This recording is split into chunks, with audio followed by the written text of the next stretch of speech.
mentioned that over his tenure as president, they've organized something like 20,000 workers in the Southeast, and it looks like they haven't let up. Which side are you on? Which side are you on?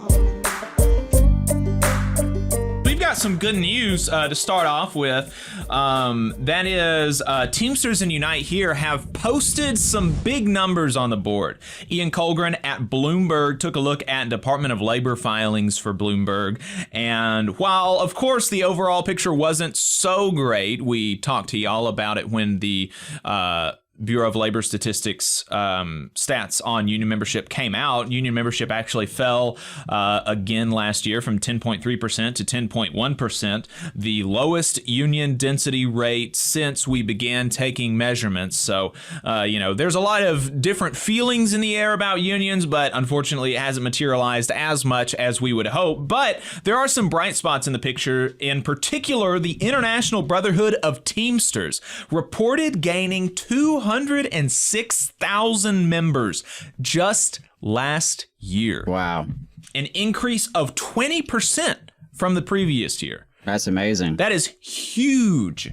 This is going to be a big help as they go into contract negotiations with UPS later this year. More on that later. But they weren't the only ones with good news. Unite Here also added nearly 40,000 hospitality workers, a gain of more than 18%. They had the second largest gain by percentage right after the Teamsters.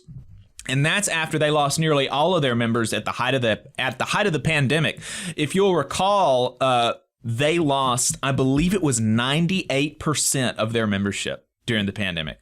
And so for them to come back as strong as, I think they have now more members than they did before the pandemic started. So they are really, just on a roll. We talked to Unite Here International President Dan Taylor last year on the show about their comeback from the pandemic and their special emphasis on the South as well. I think that he mentioned that over his tenure as president, they've organized something like 20,000 workers in the Southeast, and it looks like they haven't let up. So really, really exciting to see that news. Hell yeah.